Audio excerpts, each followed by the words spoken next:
Hello. Good morning, everyone. You'd think after a couple of years of doing this, I would stop saying good morning when it's afternoon, where so many of you are. So, good day, everyone. Wednesday, December 14th. We are smack dab in the middle of the holidays, and I hope you're having a good one. It's a beautiful rainy day here, and actually, I look ahead to the weather next week, and it looks like it may snow on Christmas in Tennessee. In Middle Tennessee, I should say.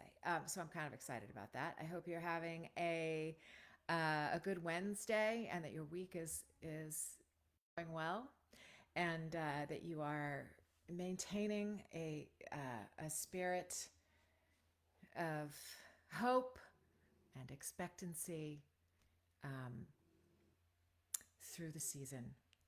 That's my that's my hope. I'll tell you a little story before we begin. I really like Christmas. Christmas is not really my favorite holiday. Easter's my favorite holiday. Um, and so I used to have this sort of issue of like I just would get to I would get, to the fall holidays, the fall and winter holidays, and it was like Christmas music starts playing, practically when Halloween is over, and it's like it just sort of would wear on me, And by the time I got to Christmas, I was like, yeah, yeah, yeah, with Christmas, like whatever. Let's bring on the new year. So in the last couple of years, I've shifted my perspective to, and I don't listen to Christmas music, right, until maybe a couple days before Christmas, maybe even, Christmas Day, um, Christmas Eve ish. And instead, this year, I made myself an Advent playlist on Spotify. I am in the Christian tradition of observing Advent and all that kind of stuff. So Advent is so great because it's about waiting and expecting good things. Hoping for what's around the corner, hoping for what is good to come around the corner. And I have to tell you, this season, it has completely changed my attitude. I listened to this fantastic list of songs that I put together. I haven't heard a single Christmas song, if you will, except when I was in Target and Mariah Carey was playing. Um, but not in my own house, right? And so I put on this Advent list, and it has utterly changed my perspective. So I'm actually looking forward to Christmas. So um, I hope you are too, or whatever holiday you participate in and observe. So let me say hello, Genevieve. Hello, ready for coffee with Kay? Oh, I'm just finishing up like my third espresso. So here's to you. Hi, Amy. Robert Paulson. Oh my God, I can't believe you're here. Welcome. Um, so today we're going to talk about forging a career outside of the three sort of big major advertising cities. And I know there are advertising cities that are equally um, equally important. Certainly in Minneapolis, and Detroit's been a big advertising city, and like there are many now. So much of the landscape has changed in the last 20, 25 years. And really, I think what is represented when we say, LA, Chicago, and New York have been the centers of voice acting and voiceover are because those are also acting centers, right? And so you combine those two things, advertising and acting, and you kind of get major centers where voiceover happens. So in the year of our Lord 2022, it's completely different. It's completely different. And I would say that so many of the people uh, that I came up with in voiceover aren't doing voiceover anymore because they're not really acting anymore. And because that was sort of how they came to voiceover. And because I have had the good fortune of hanging in with my career and reinventing myself over the years, I have gotten to know um, so many more people across the country who don't live in those major cities, who have fantastic careers, uh, who make a lot more money than I do, um, and who are thriving. And so I would say that depending upon which genre of voiceover you're doing, you know, there are just fantastic careers to be had. And I think I've said it before and I will say it again. I think if you want to focus on animation and video games, that those are largely done in Los Angeles. And so you have to be there. Um, you will find examples of people who have developed their careers in voiceover in Los Angeles and do video games and animation now in other states of the country, but they do that and are able to do that because they forged a career earlier. I think it's still more difficult to establish a career while you are outside of Los Angeles if you're looking to forge a career in animation in particular. Video games, it's probably a little bit easier. Um, Dubbing, I would say the same thing. You know, it's those are all usually things where you got to be present in the studio. But again, it's changing. But the two other really big areas of voiceover, actually probably the most prolific areas of voiceover, are commercial and corporate narration. And let me just tell you, again, I I know many, many, many people who have very successful careers in commercial and corporate narration that live outside of those three major cities. So um, that actually, I think, is the new. I wish I could find the word for it. What is it that I want? It's sort of the new standard. Like you can do voiceover from anywhere. That's the truth. So how do you do that then? And I have to say, I think a lot of people probably watching this and in this coaching group know a lot more about it than I do because I forged my career in Los Angeles, and so that is the sort of world I know. And so over the last several years, over the last decade at least, I would say, I've been about the business of learning about how other people have forged their careers outside of Los Angeles. I remember going to my first VO Atlanta conference, and I think it was 2017. And I had this mindset about myself. And please pardon my what is this telling me? Sorry. Um, Please pardon my.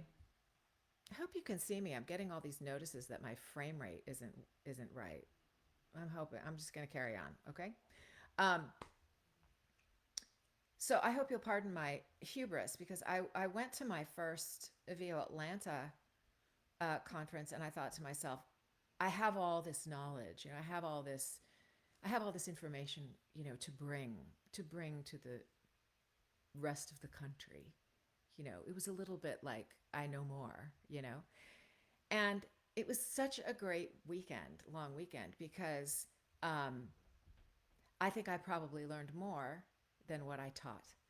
Um, and it was a big shift for me, realizing that there were so many people across the country who were forging careers in different ways that I knew nothing of, right? And again, the realization that people are making more money than I am and are working more hours per day than I am, all of that. And so it's been a really interesting decade. So I say all that because really so many of you out there know more than I do in this realm. Um, and so what I want to say about it is that really what's required of those of you who are not in those major cities, and even if you are, in those major cities, um, I think it's really, I think probably the greatest avenue for work are pay to play sites. And again, I've said this before. Um, They have their problems. None of them is perfect, right? My favorite is Voice 123. I know it's got its issues and all of that, but it's preferred over the other major one whose name shall not be uttered. Um, because I think that other one, is predatory toward voice actors. Um, so putting up a profile on Voice 123, um, making really rudimentary demos, and people are going to argue with me about this. That's fine. You can argue. Um, Everybody talks about how you have your demo is your first, it's your calling card, and it has to be perfect, and it has to be every bit of you, and yeah, okay, yes, to a degree, and I think that's true when you're in pursuit of an agent. You don't want to pursue an agent with a couple of clips that you just did in your home studio. You want to have you want to have a lot of work under your belt, and you want really professional demos that really represent who you are. But when you're just beginning and you're building a career that's outside of the realm of agents, you just need samples up on your Voice 123 profile in order to make a complete profile from which you can then start receiving auditions. And then I recommend this all the time. Um, Natasha Marchevka and Catherine Toll have a class. I'm not sure what the class is called anymore, but you can find it at v123pros.com, and it's a class on how to put together your profile and how to maximize your profile to get auditions, right? And of course, the more you audition on a site like that, the more your chances are of working. And what's great about it is that it really helps you to hone in on the kind of auditions that are right for you. Because if you're just doing, auditions of every age group and every ethnicity and every, it's like that's throwing spaghetti at the wall. You need the stuff that's really targeted to you. And so that course, which I think is inexpensive, and you keep it forever, and they update it, and they're fabulous, and they earn the bulk of their living from that site, so they really know it very well. Um, uh, you know, that's the stuff that uh, you can figure out, right? You can figure out, and you can maximize that profile and maximize your auditioning.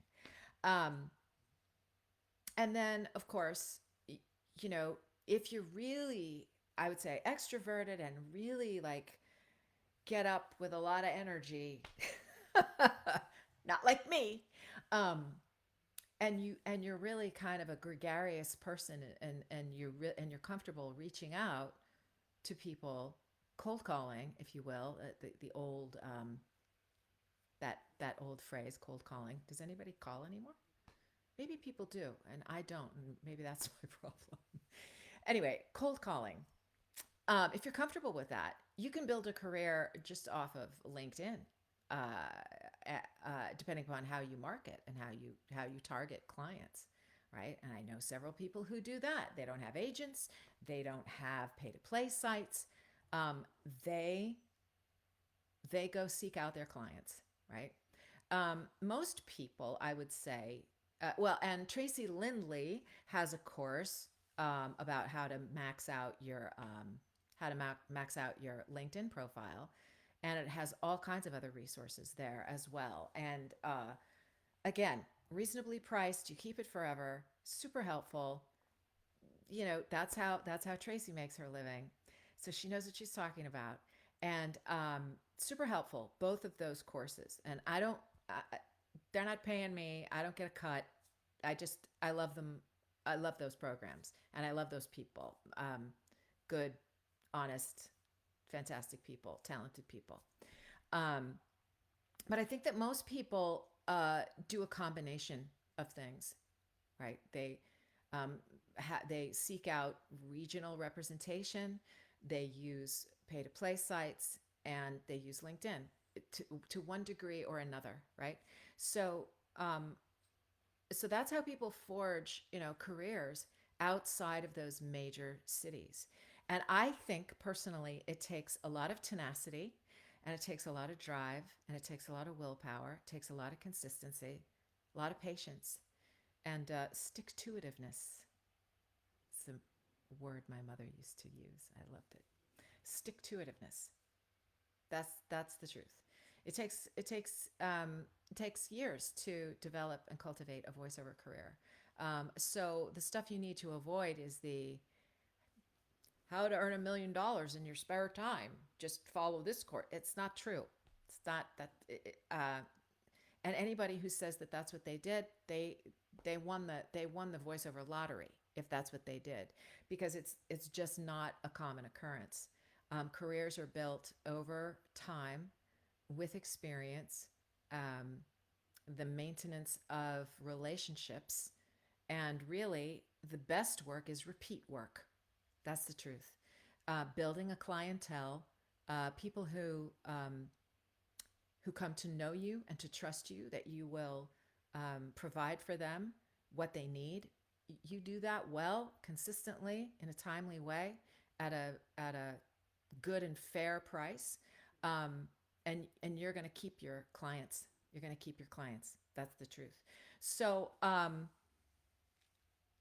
so I would I would encourage you to share your stories um, in this thread.